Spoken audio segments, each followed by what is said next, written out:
বিশ্ব পরিস্থিতি সেদিকে যাচ্ছে এবং 2025-এই পাক ভারত যুদ্ধ লেগে যাবে, পারমাণবিক যুদ্ধ, 2025।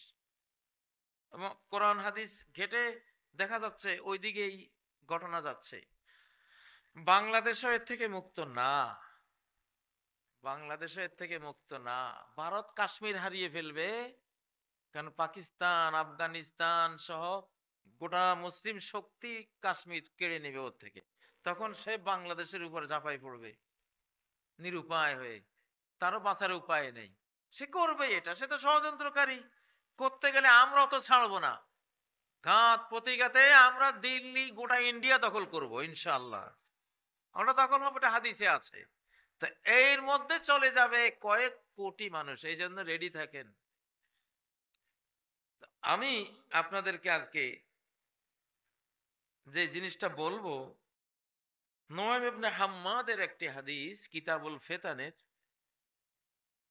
সনদ দুর্বল, কিন্তু বাস্তব পৃথিবীর আলোকে মুহাদ্দিসিনদের, হাদিস বিশারদদের মূলনীতির আলোকে এই হাদিসটি বিশুদ্ধ। সামনের ঘটনা প্রমাণ করবে সেই দিকে যাচ্ছে পৃথিবী, যে লা ইয়াখরুজুল মাহদি, ইমাম মাহদি আসবে না, হাত্তা ইউকতালা সুলুস ওয়া ইয়ামুতা সুলুস ওয়া ইয়াবকা সুলুস। ইমাম মাহদি আসতে আসতে এর আগে পৃথিবীর টোটাল জনসংখ্যার 1/3 খুন হয়ে যাবে। 800 কোটি মানুষের 1/3 কত পড়ে? প্রায় 250 কোটি প্লাস। 250 কোটি মানুষ। বাংলাদেশে মানুষ আমরা কত আছি? 30 কোটি থেকে 30 বা 40 কোটি। বাংলাদেশিরা চালাক বেশি তো, জনসংখ্যা আমেরিকারে জানায় না, ইউরোপে জানায় না। জানালে জন্ম নিয়ন্ত্রণের পয়সা দিবে না ওরা। সেই 1997 সালে জনসংখ্যা হিসাব করেছে 17 কোটি। আজকে 2024, 29 বছরে কি 17 কোটি রয়েছে? হ্যাঁ, আমার হিসাবে অন্তত 35 থেকে 40 কোটি মানুষ আমরা বাংলাদেশে আছি। বিশাল দেশ, আলহামদুলিল্লাহ বলেন। আমাদের মায়েদেরকে ধন্যবাদ। এই যুগে 20 কোটি জনসংখ্যা না হলে সেই রাষ্ট্রের ভ্যালু নেই, সেই রাষ্ট্রের কোনো দাম নাই। এই জন্য রজব তাইয়্যিব এরদোগান, তুরস্কের প্রেসিডেন্ট, ওনার মাত্র 8 কোটি লোক। এই জন্য উনি মুসলিম জাহানের বিভিন্ন দেশের সাথে অ্যালায়েন্স করতেছে, সখ্যতা করতেছে জনসংখ্যার ঘাটতি পূরণের জন্য। কাজাকিস্তান, তুর্কমেনিস্তান, তারপরে এই আজারবাইজান, এইসব দেশের সাথে। কিন্তু বাংলাদেশের আল্লাহ দিয়ে দিছেন, কারণ আমরা বিশাল শক্তির ঘেরাওর মধ্যে আছি না? তো হাদিসটা বলতেছে মাহদি যে আসবে এখন 2024-25 থেকে এখন, এটা কিন্তু শয়তানের যুগ না, এটা আল্লাহর যুগ। কার যুগ? এটা ডাইরেক্ট আল্লাহর যুগ। ওয়াযাক্কিরহুম বিআইয়ামিল্লাহ, মানুষকে আল্লাহর আইয়াম দিয়া, আইয়াম মানে মুতলাকুল ওয়াক্ত, সময়, আল্লাহর সময়, আল্লাহর যুগ। সময় যখন আল্লাহ নিজ হাতে নিয়ন্ত্রণ নিয়েছেন, নিয়ন্ত্রণ নিয়ে এক সময় ফেরাউনকে মেরেছেন, নমরুদকে মেরেছেন, নূহের জাতিকে মেরেছেন, আব্রাহাকে মেরেছেন না? ওই সময়টা ডাইরেক্ট আল্লাহ নিয়ন্ত্রণে নিয়েছে, মানুষ পারবে না। এই জন্য সরাসরি কেন্দ্রীয় শাসন, ঠিক নয় কি? ও ভাইয়েরা, তা আমাদের এই যুগে 250 থেকে 350 কোটি মানুষ খুন হবে। যে অ্যাটম বোম বানিয়ে রেখেছে, পারমাণবিক বোমা বানিয়ে রেখেছে, ধরেন ওখানে চলে যাবে 1-150 কোটি। পাকিস্তান, ভারত তো লেগে আছে অলরেডি। আমি কথাগুলি কেন বলতেছি? মানসিক প্রস্তুতি নিতে হবে। বাংলাদেশে আপনাদের এখন দায়িত্ব কি? দায়িত্ব দায়িত্ব হলো এইবারে আপনারা আল্লাহর কোরআনকে ভোট দেবেন। এইবারে বাংলাদেশের যত জাগতিক দল আছে, যারা বাংলাদেশ নিয়ে রাজনীতি করেন, হয়তো কোরআনী রাজনীতি করেন না, তারা ইসলামী দলের সাথে জোটবদ্ধ হবেন, ঐক্যবদ্ধ হবেন। ওলামা জনতা বিপ্লব, ওলামা জনতা, জনতার ফরজ ওলামার সাথে থাকা, ওলামার ফরজ জনতাকে নিয়ে থাকা, যেটা নবীরা করতেন। কারা করতেন? আনাদু ইলাইয়া ইবাদাল্লাহ।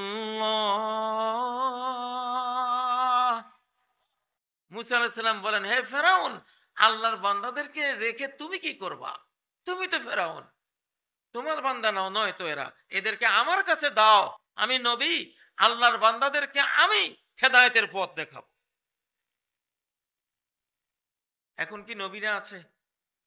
কারা আছে? আলেমরা আছে। নবীদের যুগে জনগণ, নবীদের সাথে থাকা ফরজ। আন আরসিল মাইয়া বনি ইসরাঈল, হে ফেরাউন, বনি ইসরাইলকে আমার কাছে পাঠাও। আমি নবী, আমি জানি তাদেরকে কোন পথে চলতে হবে, সেটা আমি জানাবো। তাহলে নবীরা থাকলে, আজকে যদি নবীরা থাকতেন, আমাদের ফরজ হয়তো কি কার সাথে থাকা? না ইন্ডিয়ার সাথে থাকা? জি, সাফ কথা ভাই, যারা ভারতের বন্ধু তারা বাংলাদেশের শত্রু। একেবারে একে একে দুই, দুইয়ে দুইয়ে চার, কথা ঠিক কিনা? ইতিহাস বলবে যারা ভারতের বন্ধু তারা বাংলাদেশের শত্রু। যারা আমাদের ৫৪ নদীর বুকে পাষাণ বাঁধ দিয়ে মরুভূমি করে নদী হত্যা করেছে, পদ্মা নদীর বুকে যারা বাঁধ দিয়েছে, তারা কি পদ্মা নদীর বন্ধু? যমুনার বুকে যারা বাঁধ দিয়েছে, ওরা কি যমুনার বন্ধু? মেঘনার বুকে যারা বাঁধ দিয়েছে, ওরা কি মেঘনার বন্ধু? আমাদের আন্তর্জাতিক প্রায় সকল নদীর বুকে যারা বাঁধ দিয়েছে, তারা নদীমাতৃক এই বাংলাদেশের, বাংলাদেশি জনগণের বন্ধু হতে পারে? হতে পারে না। আমরা মানি না এই বন্ধুত্ব, এটা বন্ধুত্ব না। এটা হলো মুহ মে শেখ ফরিদ বগল মে ইট। ওরা মুখে শেখ ফরিদ কয়, কিন্তু বগল তলে কি? ইট। সর্প হইয়া দংশন করো, ওজা হইয়া ঝাড়ো, ঠিক নয় কি? ওনারা জঙ্গি বানায়। এই দেশে যে ১৭ বছর জঙ্গি বানাইছে তারা। পিলখানায় আজকে ২৫শে ফেব্রুয়ারি গেছে, পিলখানার হত্যাকাণ্ড বিডিআর দিয়ে তারা ঘটিয়েছে। বিডিআর দিয়ে সেনা অফিসারদেরকে হত্যা করিয়েছে, বিডিআররাই গুলি করেছে, সাথে ভারতীয়রাও ছিল। বিডিআরদের মধ্যে যারা দোষী তারা দোষী, কিন্তু এর পেছনে কলকাঠি নাড়ার মূল মন্ত্রটা দিয়েছে কারা? তারা জানে বাংলাদেশ রক্ষার শক্তি দুইটা, একটা হলো সেনা শক্তি, আর একটা হলো আলেম ওলামা শক্তি। পিলখানায় সেনাবাহিনীকে হত্যা করেছে, সেনা অফিসারদেরকে। তারা ৫৭ জন সেনা অফিসার বিদায় করে দিয়েছে। সেই হত্যার প্রতিশোধ আমরা নেব। আমরা আজকে ২০ কোটি বাংলাদেশের শিশু, কিশোর, বৃদ্ধ, যুবক, তরুণ, তরুণী সবাই আমরা সৈনিক। আজকে আমরা সেনা হত্যার বদলা নেব, নিজেরা সৈনিক হয়ে, দেশ রক্ষার সৈনিক হয়ে। রাজি আছেন কারা?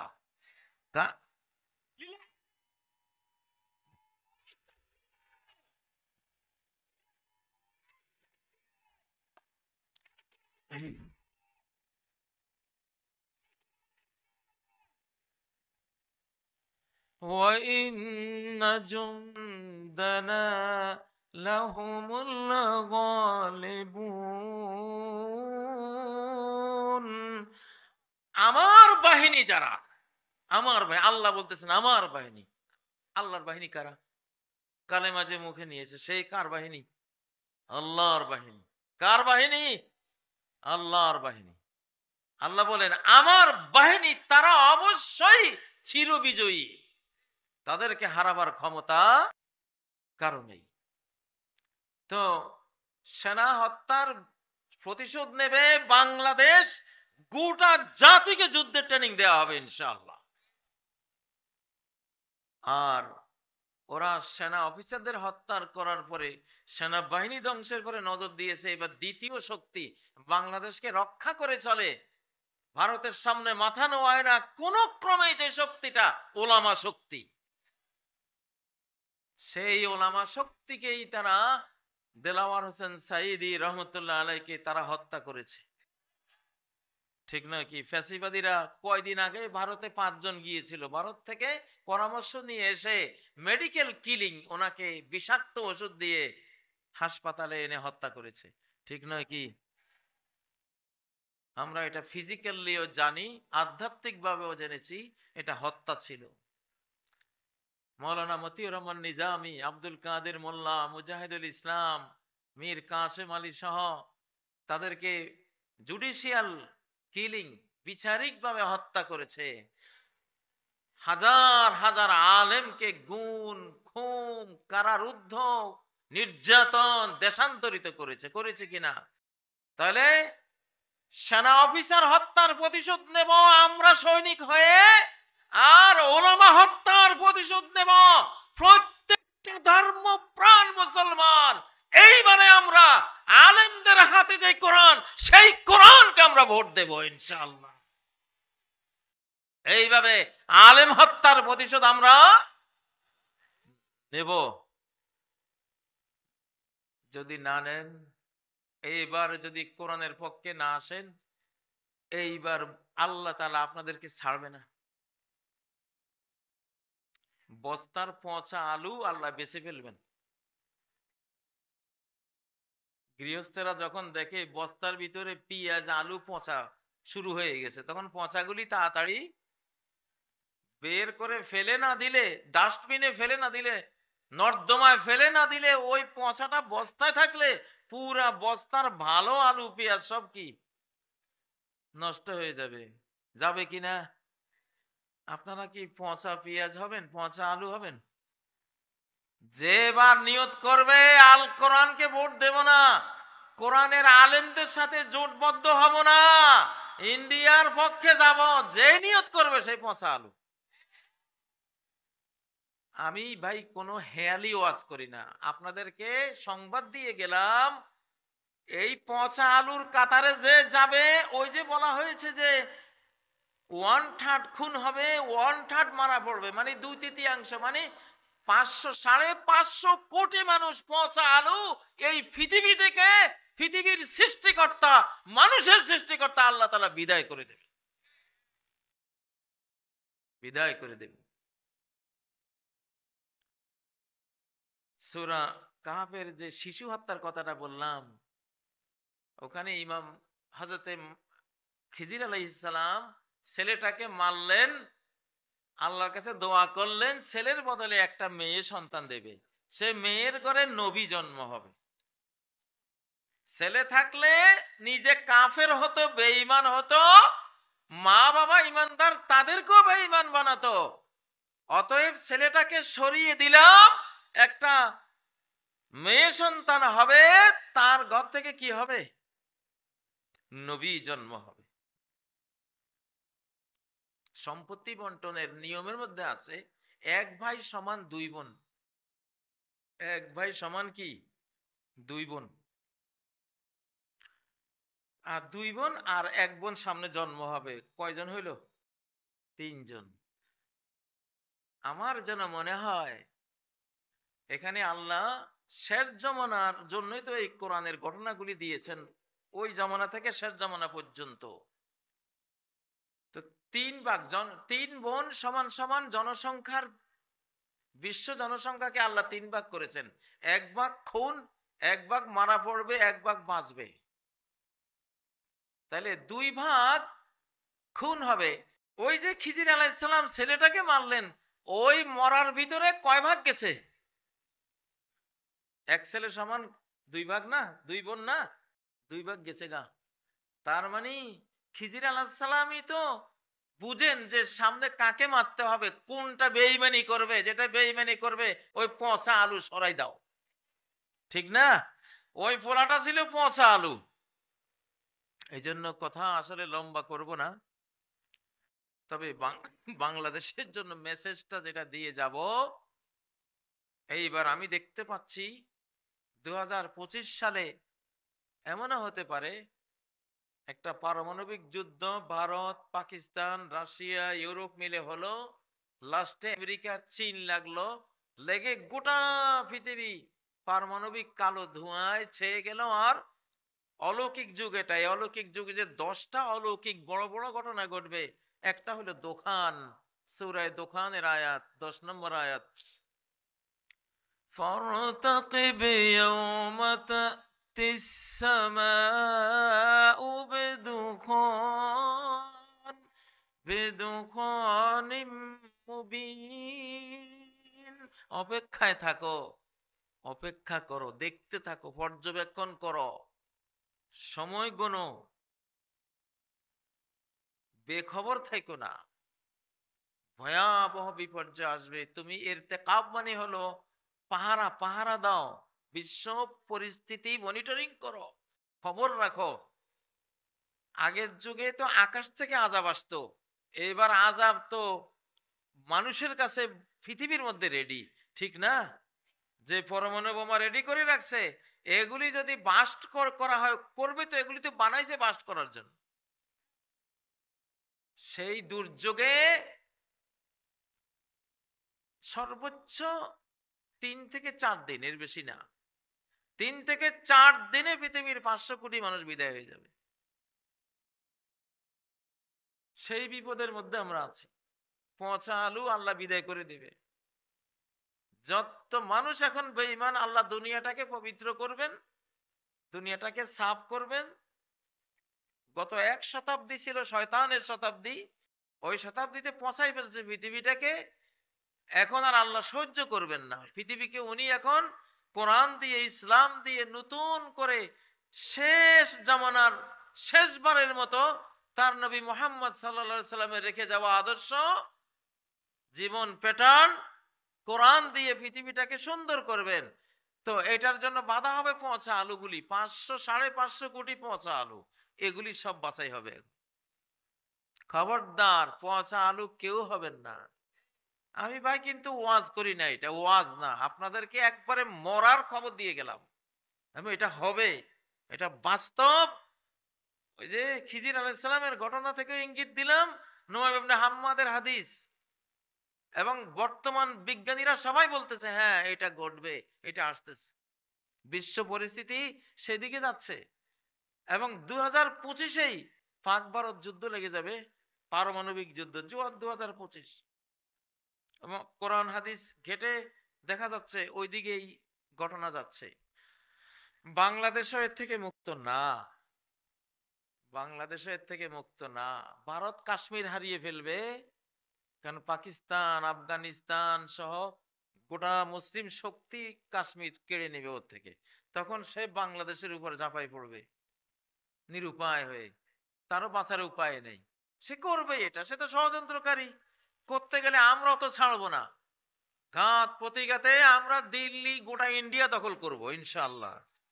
আমরা দখল হবো, এটা হাদিসে আছে। তো এর মধ্যে চলে যাবে কয়েক কোটি মানুষ, এই জন্য রেডি থাকেন। পচা আলু হয়ে আল্লাহর কাছে যান না, ভালো আলুরাও যাবে, তারা শহীদ হবে। কি হবে? ভালো গুলি গেলে সেটা কি শহীদ। আল্লাহ তাদেরকে বাছাই করে নিয়ে যান, অসুবিধা নাই। আমরা তো নিজেকে বিক্রি করে দিয়েছি আল্লাহর কাছে। ইন্নাল্লাহা আশতারা মিনাল মুমিনিন, আল্লাহর সাথে একটা বেচাকেনি হয়েছে কিনা আমাদের? সূরা তাওবার 111 নম্বর আয়াত, যে আল্লাহ মুমিনদের থাকে, মুমিন থেকে তাদের জান মাল সব কিনে নিয়েছে, ঠিক না? বাংলাদেশে এখন ভিতরে ভিতরে অনেক গন্ডগোল চলছে, অনেক গন্ডগোল চলছে। শত্রু দেশ থেকে আমাদের মধ্যে সংঘাত লাগাই দেওয়া হচ্ছে।